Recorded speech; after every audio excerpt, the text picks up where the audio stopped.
নমস্কার বন্ধুরা, আমি রিয়া। আজ আমি আমার জীবনের এমন এক গোপন অধ্যায় আপনাদের সাথে শেয়ার করতে যাচ্ছি, যা শোনার পর হয়তো আপনারা আমাকে ঘৃণা করবেন, অথবা হয়তো কেউ কেউ আমার পরিস্থিতির গভীরতা বুঝতে পারবেন। সমাজে কিছু সম্পর্ক থাকে যার কোনো নাম হয় না, আর নাম দিতে গেলে সেটা হয়ে যায় পাপ। আমার গল্পটা সেই পাপ আর প্রয়োজনের মাঝখানের এক ধোঁয়াশা। গল্পটি শুরু করার আগে অনুরোধ করব, যারা আমাদের চ্যানেলে নতুন তারা দয়া করে সাবস্ক্রাইব করে বেল আইকনটি ক্লিক করে দিন, কারণ মানুষের মনের গোপন অলিগলি চিনতে হলে আমাদের সাথে থাকতেই হবে। চলুন ফিরে যাই সেই দিনগুলোতে। আমার বিয়ে হয়েছে আজ প্রায় ৩ বছর। মধ্যবিত্ত পরিবার থেকে এসেছিলাম এক উচ্চবিত্ত পরিবারে। আমার স্বামী রাশেদ পেশায় একজন আর্কিটেক্ট। বিয়ের প্রথম ৬ মাস সব ঠিকঠাক ছিল, কিন্তু রাশেদের কাজের চাপ এত বেশি যে আস্তে আস্তে আমি ওর জীবনের প্রায়শই শেষের সারিতে চলে গেলাম। ও যখন রাতে ফেরে তখন ক্লান্তি তাকে গ্রাস করে নেয়। আমাদের মধ্যে কথা হয় কম, আর শারীরিক সম্পর্ক, সেটা তো রুটিন মাফিক মাসে একবার কি দুবার। আমি একজন নারী, আমারও শরীর আছে, মন আছে, আর আছে কিছু অবুঝ চাহিদা। কিন্তু সেই চাহিদাকে কবর দিয়েই আমি সংসার করছিলাম। বাড়িতে আমি, রাশেদ আর আমার শ্বশুরমশাই আফজাল সাহেব। শাশুড়ি মারা গেছেন বছর ৫ আগে। আফজাল সাহেবের বয়স ৫৫-র কোঠায় হলেও উনি শরীরের খুব যত্ন নেন। নিয়মিত মর্নিং ওয়াক আর ব্যায়ামের কারণে ওনাকে দেখলে ৪০-এর বেশি মনে হয় না। রিটায়ারমেন্টের পর উনি বাড়িতেই থাকেন। রাশেদ বেরিয়ে যাওয়ার পর এই বিশাল ফ্ল্যাটে আমি আর উনি দুজন নিঃসঙ্গ মানুষ। শুরুটা হয়েছিল খুব সাধারণভাবে। রাশেদ অফিসে যাওয়ার পর আমি যখন একা বারান্দায় বসে থাকতাম, বাবা এসে কফি মগ হাতে পাশে দাঁড়াতেন। "কিরে মা, মন খারাপ?" রাশেদ আজও কথা না বলে চলে গেল।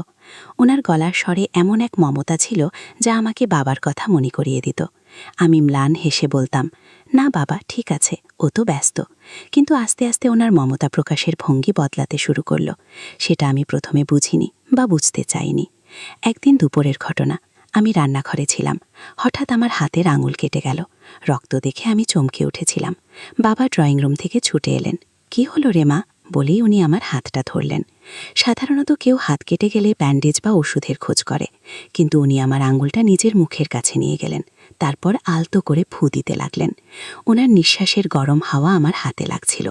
সেই মুহূর্তটা খুব অস্বস্তিকর ছিল, আবার অদ্ভুত এক ভালো লাগারও সৃষ্টি করেছিল। উনি আমার চোখের দিকে তাকিয়ে বললেন, "এত নরম হাতে কেউ কি কাজ করে? রাশেদটা তোমায় একদম যত্ন নিতে জানে না।"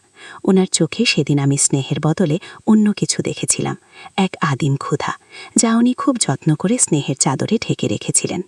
সম্পর্কটা মোড় নিল এক বর্ষার রাতে। রাশেদ অফিসের কাজে চিটাগং গিয়েছিল ৩ দিনের জন্য। বাড়িতে আমি আর বাবা একা। বাইরে তখন তুমুল বৃষ্টি। রাত প্রায় ১১টা বাজে। আমি আমার ঘরে শুয়ে বই পড়ছিলাম। হঠাৎ লোডশেডিং। পুরো ফ্ল্যাট অন্ধকারে ডুবে গেল। আমি একটু ভয় পেয়ে গেলাম। মোবাইলটা খুঁজতে যাব, তখনই দরজায় টোকা। "রিয়া, মা, ভয় পাচ্ছ?" বাবার গলা। আমি বললাম, "হ্যাঁ বাবা, মোমবাতিটা খুঁজে পাচ্ছি না।" উনি ঘরে ঢুকলেন, হাতে একটা ইমার্জেন্সি লাইট। আলোটা খুব কম। সেই আবছা আলোয় দেখলাম উনি একটা সিল্কের লুঙ্গি আর স্যান্ডো গেঞ্জি পরে আছেন। ওনার সুঠাম শরীরটা সেই আলোয় কেমন যেন রহস্যময় লাগছিল। উনি এগিয়ে এসে লাইটটা টেবিলে রাখলেন। "ভয় নেই, আমি তো আছি," বলে উনি আমার খাটের একপাশে বসলেন। আমার বুকের ভেতর তখন ধরফরানি শুরু হয়েছে। এটা কি ভয়ের নাকি উত্তেজনার আমি বুঝতে পারছিলাম না। উনি আমার দিকে তাকালেন। আমি একটা পাতলা সুতির নাইটি পরেছিলাম। গরমে ঘেমে আমার গলার কাছে নাইটিটা একটু ভেজা ছিল। ওনার দৃষ্টি আমার মুখের উপর থেকে নেমে গলার কাছে আটকে গেল। "রিয়া, তুমি কি জানো তুমি কত সুন্দর?" ওনার গলাটা একটু ভারী শোনালো। আমি আমতা আমতা করে বললাম, "বাবা, আপনি?" উনি আমাকে থামিয়ে দিয়ে আমার হাতের উপর নিজের হাতটা রাখলেন। ওনার হাতটা খুব গরম ছিল। সেই স্পর্শে আমার শরীরে যেন বিদ্যুৎ খেলে গেল। আমি হাতটা সরিয়ে নিতে চাইলাম, কিন্তু উনি শক্ত করে ধরে রাখলেন। "রাশেদ একটা গাধা, ও বোঝে না ওর ঘরে কি হিরে আছে। এই যে তোমার এই যৌবন, এই সৌন্দর্য, এগুলো কি এভাবে নষ্ট হওয়ার জন্য?" কথাগুলো বলতে বলতে উনি একটু এগিয়ে এলেন। আমি বললাম, "বাবা, এটা ঠিক হচ্ছে না, দয়া করে যান।"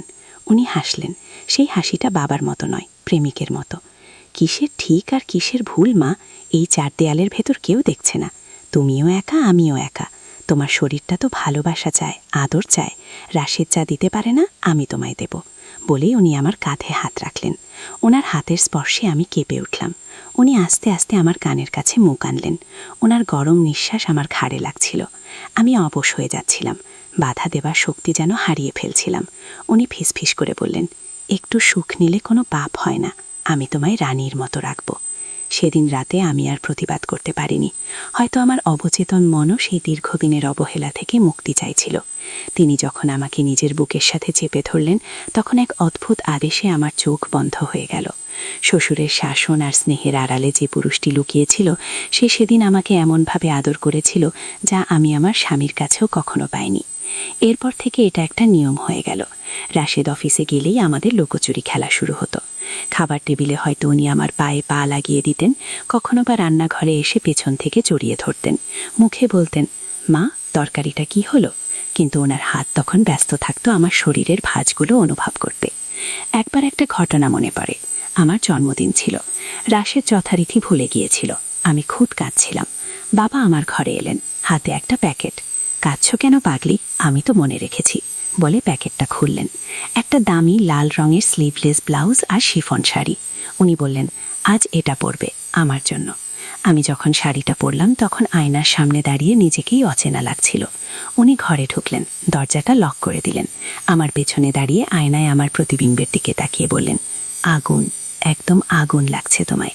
উনি আমার কোমরে হাত রাখলেন। আমি ওনার দিকে ঘুরলাম।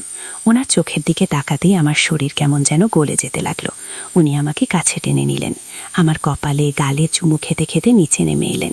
আমি ওনার চুলে হাত বুলিয়ে দিতে দিতে বললাম, বাবা, কেউ যদি জেনে যায়? উনি আমার ঠোঁটে আঙুল দিয়ে বললেন, কেউ জানবে না। এটা আমাদের ছোট্ট পৃথিবী। এখানে শুধু সুখ, কোনো নিয়ম নেই। আমাদের এই সম্পর্কটা পুরোপুরি ব্ল্যাকমেল ছিল না, আবার পুরোপুরি প্রেমও ছিল না। এটা ছিল এক ধরনের মিউচুয়াল নিড বা পারস্পরিক প্রয়োজন। উনি আমাকে ইমোশনালি এমন জায়গায় নিয়ে গিয়েছিলেন যে আমি বিশ্বাস করতে শুরু করেছিলাম রাশেদ আমাকে অবহেলা করছে, তাই বাবার এই আদর আমার প্রাপ্য।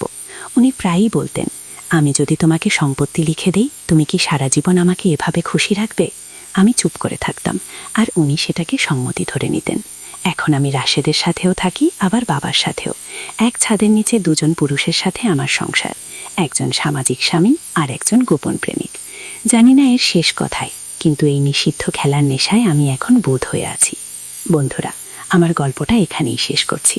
জানি আপনারা আমাকে বিচার করবেন, কিন্তু পরিস্থিতির শিকার না হলে কেউ বুঝবে না। ভালো থাকবেন।